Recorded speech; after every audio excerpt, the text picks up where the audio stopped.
Buenos días, soy Marta y os doy la bienvenida al Reino de Kate, el canal donde hablamos de True Crime, casos paranormales, misterios sin resolver y mucho más. Empezamos. Hoy vamos a hablar de un caso del que os hablé la semana pasada de pasada y que cronológicamente debería haber hecho también antes del caso de las brujas de San Fernando.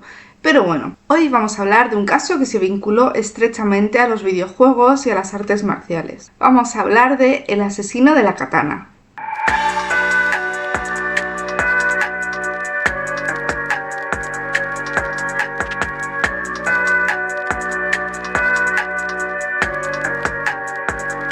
Nos vamos al barrio de Santiago el Mayor, en Murcia, el día 1 de abril del año 2000. La policía recibe una llamada sobre las 9 de la mañana de un chico que avisa de que había 3 personas muertas en la casa de la familia Rabadán. Se acercan a la vivienda, no entran, sino que se quedan fuera, pero deciden preguntar a los vecinos si han visto o oído algo sospechoso. Nadie ha visto ni oído nada, así que la policía se marcha. Pero sobre las 11 de la mañana reciben una segunda llamada. Esta vez se trataba también de un chico joven que en este caso confesó rápidamente haber acabado con la vida de sus padres y su hermana. El chico, sin embargo, colgó antes de que la policía pudiese reaccionar ni le pudiese preguntar su nombre ni ningún dato importante. Más o menos en ese mismo momento, otro chico se acercaba al bar que estaba enfrente de la casa donde había sucedido el supuesto crimen. Este chico era amigo del chico que había llamado a la policía confesando. El chico entró en el bar y preguntó por Rafael Rabadán, asiduo en el bar. El chico recibió que había recibido un mensaje de su amigo, José Rabadán, hijo de Rafael, de 16 años de edad, y que este mensaje le había preocupado un montón. Los del bar le dijeron que ese día no habían visto a Rafael y que era muy raro que no apareciese por ahí. El chico les cuenta que estaba muy preocupado porque José Rabadán le había escrito que no podía ir al cine esa tarde porque había acabado con sus padres y con su hermana. José Rabadán había comentado antes la idea de matar a sus padres con sus amigos, pero a ellos nunca les había parecido que hablase en serio, sino en broma o como respuesta a los sentimientos de un adolescente un poco más conflictivo. Hasta ahora, que sí que le había parecido un mensaje escrito completamente en serio. Alarmados, llamaron a la policía y ahora sí, la policía se lo tomó por fin completamente en serio y decide entrar en la casa. La policía tuvo que entrar por una de las ventanas de la vivienda. Enseguida se dan cuenta de que la casa está completamente llena de sangre. Las paredes estaban manchadas, los muebles, todo. La cama de matrimonio de los padres tenía un charco de sangre en el lado izquierdo, y sobre la cama había una katana ensangrentada. Los 3 cuerpos, el del padre Rafael Rabadán, el padre de familia, 51 años de edad, el de la madre Mercedes, de 54 años, y el cuerpo de la hermana pequeña María Mercedes, de 9 años, se encontraron todos en el baño. Sin embargo, no había rastros de José Rabadán, el hijo de 16 años. Y debido a las llamadas y al comentario que éste había dejado supuestamente a su amigo, temían que hubiese sido él quien hubiese cometido los hechos. José Rabadán se convirtió así en el sospechoso principal y su objetivo principal era ahora encontrarle. La policía confirmó que las 2 llamadas que habían recibido esa mañana, la primera a las 9 de la mañana y la segunda a las 11, habían sido ambas realizadas por José, pero como José no se había identificado, no tenían más pistas de su posible paradero.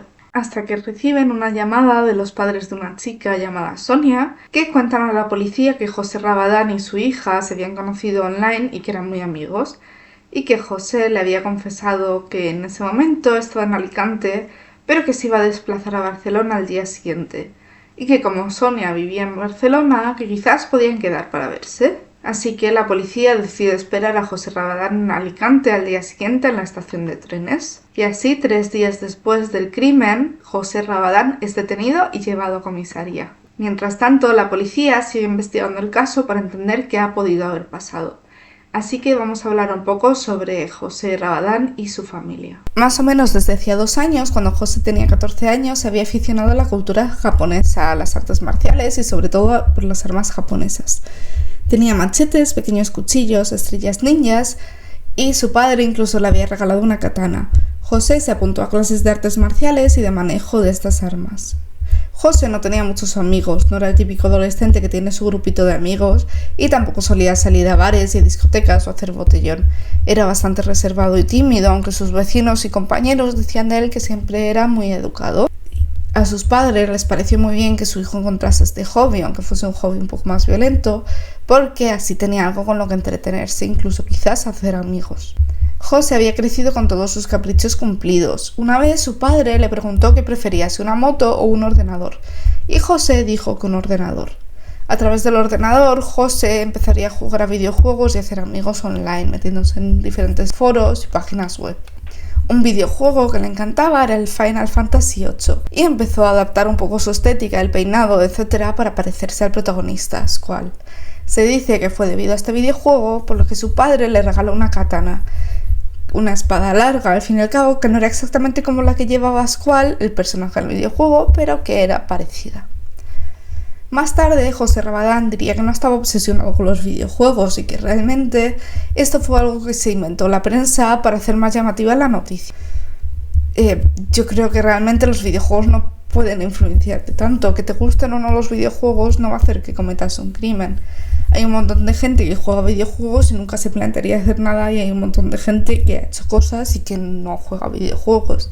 El problema es cómo tengas de amueblada la cabeza. Pero no creo que en ese sentido sea muy distinto jugar a videojuegos o ver, por ejemplo, películas, cuando sobre todo hoy en día nos hemos acostumbrado a un nivel de violencia que hace unos años era inconcebible e incluso ahora podemos ver en los telediarios. José conoce a Sonia, la amiga cuya madre avisó a la policía gracias al ordenador. La conoce en un foro online. Sonia y José hablaban muchísimo por el ordenador. A menudo se quedaban hasta las 4 o 5 de la madrugada hablando y también hablaban por teléfono. Socorro, es la segunda vez que grabo esto porque antes se había grabado con el mute, porque el micrófono tiene un mute que no funciona nunca hasta que no lo quiero utilizar. Si no lo quiero utilizar, de repente está en mute. Y además estoy mala, no sé si lo notáis mucho en mi voz, pero he estado acatarrada todo el fin de semana. Quiero terminar ya. Yo ya había grabado todo. Estoy harta.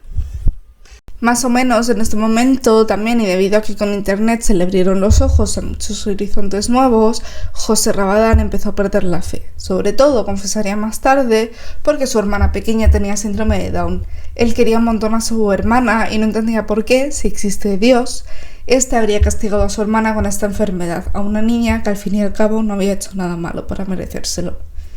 A raíz de esto entró en muchos foros sobre satanismo, empezó a escuchar música heavy, gótica, Marilyn Manson, etc. Estaba en su fase rebelde. Me gustaría hablar en algún otro episodio sobre satanismo y Anton LaVey, que también me pareció súper interesante, pero realmente para que entendáis un poco el contexto, si no sabéis sobre la religión satánica y demás, realmente es una religión atea o agnóstica, es decir, no creen en ningún dios, no es que se crea como tal en Satán, sino que es plantearse la existencia de Dios. Lo que no sé es hasta qué punto José Rabadán lo veía así, o si lo veía realmente como, ¡buah, soy malo, malísimo, quiero a Satán! Debido a todos estos cambios en el carácter y la forma de ser de José, estaban surgiendo muchos conflictos en la familia. José se peleaba todos los días con sus padres, sobre todo con su padre, Rafael Rabadán, y es que José se estaba planteando dejar el instituto. José no quería estudiar más. Y más o menos un año antes de los crímenes, José se fugó de casa de sus padres. José dijo que se escapó para ser libre, pero que al poco se arrepintió y llamó a su padre para que fuese a buscarlo. José se esperaba encontrarse cara a cara con un padre enfadado, que le recriminase sus errores. Pero en vez de eso, Rafael Rabadán lloró delante de su hijo y le preguntó qué había hecho mal para que tuviese tantas ganas de irse, que si era tan mal padre. José Rabadán hasta ese momento tenía otro concepto de su padre. Concepto de un padre con el que discutía a diario, que incluso había llegado a agarrarle del brazo y a zarandearle, pero ahora tenía enfrente a un hombre derrotado. José Rabadán volvió a casa de sus padres y dejó de ir al instituto como él quería, pero sus deseos de irse de la casa no disminuyeron. En lugar de eso empezó a plantearse otra forma de huir de ahí. Tendría que acabar con sus padres, y es que no le parecía que fugarse de casa fuese suficiente castigo para sus padres. Además, José sabía que si volvía a fugarse de casa, sus padres siempre lo buscarían. Así que en la noche del 1 de abril del año 2000, José se fue a acostar con la katana que su propio padre le había regalado debajo de la almohada. Pero José apenas durmió. Esperó a que empezase a amanecer y que entrase suficiente luz por las ventanas como para poder desplazarse por la casa sin tener que encender ninguna luz. Pero mientras esperaba pacientemente, José escuchó cómo su padre se levantaba. Le oyó levantarse y oyó sus pasos, pero al poco tiempo Rafael volvió a la cama y José volvió a escuchar sus ronquidos. Fue entonces cuando José Rabadán se animó a levantarse y, katana en mano, entró en el cuarto de sus padres. Rafael y Mercedes estaban durmiendo cuando empezó el ataque. José acabó primero con la vida de su padre, mientras éste dormía. Rafael se despertó con el primer golpe e intentó cubrirse la cara. En total sufrió 16 o 17 estocadas. Los golpes mortales que asestó a su padre rompieron la katana, pero José llevaba consigo un machete, por lo que no se detuvo. Acabó con la vida de su madre, que intentó defenderse, perdiendo varios dedos de la mano. José también acabó con la vida de su hermana, que se había despertado por los gritos de su madre y estaba llorando y suplicando a su hermano que parase. María Mercedes, de tan solo 9 años, tenía también heridas defensivas. Una vez se había hecho el silencio en la casa familiar, José movió los cuerpos al cuarto de baño, pensando que ahí tardarían más en empezar a descomponerse porque hacía más fresco. Primero movió el cuerpo de su hermana pequeña, la que metió dentro de la bañera con agua fría, y luego arrastró los cuerpos de sus padres al baño, aunque según algunas fuentes el cuerpo de su madre se quedó en la cama. Entonces José se sentó en el sofá un momento para tranquilizarse y después se cambió de ropa, salvo por la camiseta y la ropa interior. Cogió también 15.000 pesetas, que serían actualmente unos 100 euros, y salió de casa. Su objetivo ahora era disfrutar de su libertad, empezando una nueva vida en Barcelona. Se sabe que José hizo autostop y que llegó a Alicante en el coche de una chica. Ya en Alicante quedó con un chico que conocía de un foro online y que le acogió en su casa y le acompañó a comprar los billetes a Barcelona. Y es en casa de este chico también donde José se pone en contacto con Sonia, la chica de Barcelona. José le contó a Sonia que había acabado con sus padres y su hermana y que por eso se había marchado. En un primer momento, Sonia, igual que los demás, tampoco le creyó, hasta que vio la foto de José Rabadán y la noticia de lo que se había encontrado en su casa por la tele. Y aquí es realmente donde hemos empezado el relato, cuando detienen a José. Una vez detenido, José pasó a las dependencias de la jefatura de la policía de Alicante, donde le tomaron declaración. Allí José confesó y explicó que había acabado con la vida de sus padres porque quería ser libre, quería estar solo y no quería que sus padres le buscaran. Sobre su hermana, José explica que acabó con ella porque su hermana no podía quedarse sola y que le dio pena y no quería que sufriera.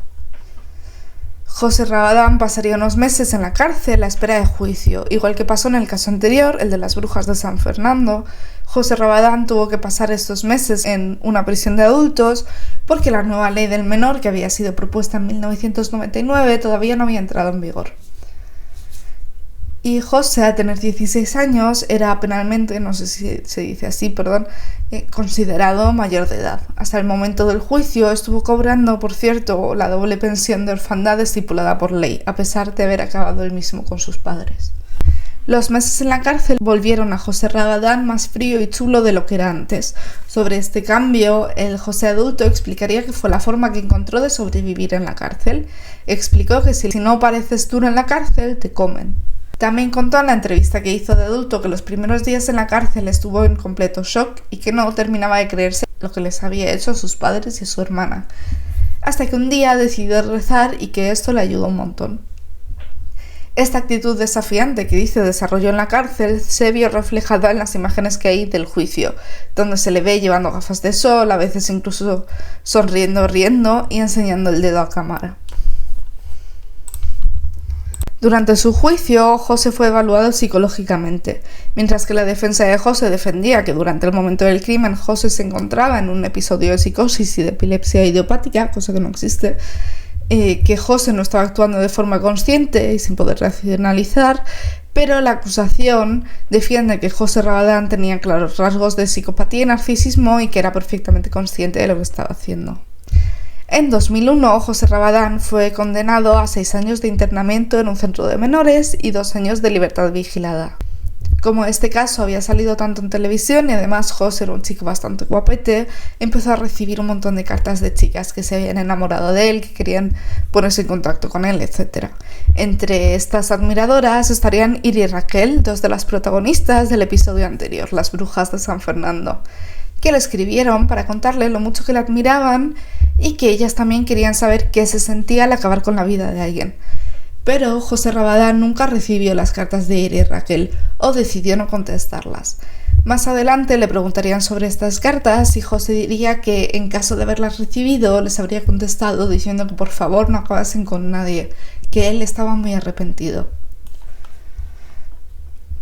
Se sabe que en 2003 José Rabadán intentó fugarse del centro de menores y que de hecho consiguió pasar 4 horas en libertad hasta que 2 policías vestidos de paisano le arrestaron de nuevo. Se sabe también que estuvo a punto de casarse antes de salir en libertad con Verónica, una chica que había conocido a través del correo postal. El 1 de enero de 2008, cuando habían pasado 7 años, 9 meses y un día desde su sentencia, José Rabadán quedó en libertad. Durante su internamiento recibió tratamiento psicológico y psiquiátrico. Y no volvió a saberse nada de él hasta 2017, cuando D-Max estrenó un documental sobre el asesino de la katana, como se le conocía. Este documental se llamaba Yo fui un asesino. Actualmente José Rabadán tendrá cerca de 40 años. Desde que terminó su condena vive prácticamente en el anonimato, pero gracias a esta entrevista se sabe que vive en Cantabria, que está casado y tiene al menos una hija y que trabaja como broker de bolsa. También dice haber abrazado la fe de nuevo y que fue precisamente gracias a una asociación evangélica que su rehabilitación había sido mucho más sencilla. En el documental, José Rabadán habla de las consecuencias que tuvo para él, tanto penales como psicológicas, acabar con la vida de sus padres y de su hermana, y asegura que si entonces hubiese pensado más en las consecuencias, jamás habría cometido el crimen. José Rabadán también dice que no fui yo, sino que la espada bajó por mi brazo, y dice no recordar exactamente lo que pasó, lo cual es un poco escurrir el bulto, sinceramente. En estas entrevistas, Javier Urra, defensor del menor, opina sobre la entrevista de José Rabadán y dice que sabe explicarse muy bien, que sabe expresarse perfectamente, pero que se nota que realmente no tiene esos sentimientos, que tiene una clara falta de empatía, y la verdad es que se nota un poco. Si habéis estado en contacto con un narcisista o algo así, empiezas a saber diferenciar eso. Pero José Rabadán lo que dice es que él quería dar la entrevista para demostrar que hay esperanzas para todos y que la reinserción es posible. A mí personalmente me llamó mucho la atención la profesión que he elegido, porque es una profesión para la que necesitas que te guste mucho la adrenalina, lo espontáneo, etc. Y es una de esas profesiones que encaja muy bien con personalidades psicópatas. Y ojo, que no estoy diciendo que todos los brokers sean psicópatas, ni que por ser psicópata seas un asesino. De hecho, hay estudios que demuestran que hay muchas personas con rasgos psicopáticos, pero que si tienen una buena infancia, un buen entorno, si están tratados psicológicamente, pueden llevar una vida normal, no distinta a personas no psicópatas, pero que sí que necesitan un poco más de adrenalina y demás, y esto les lleva a realizar trabajos más extremos como piloto de Fórmula 1 o broker, etc. Y por eso me ha llamado un poco la atención este trabajo. Y de nuevo, puede ser que él se haya reinsertado y su forma de sacar esa adrenalina, en vez de acabar con la vida de alguien, sea ser broker. Lo cual demostraría igualmente que la reinserción funciona. Y desde luego, de momento, no sabemos que haya cometido ningún crimen más. Así que, de todas formas, esto es solo mi puntualización, es lo que me ha llamado a mí la atención y es mi opinión completamente subjetiva, que puede estar completamente alejada de la realidad.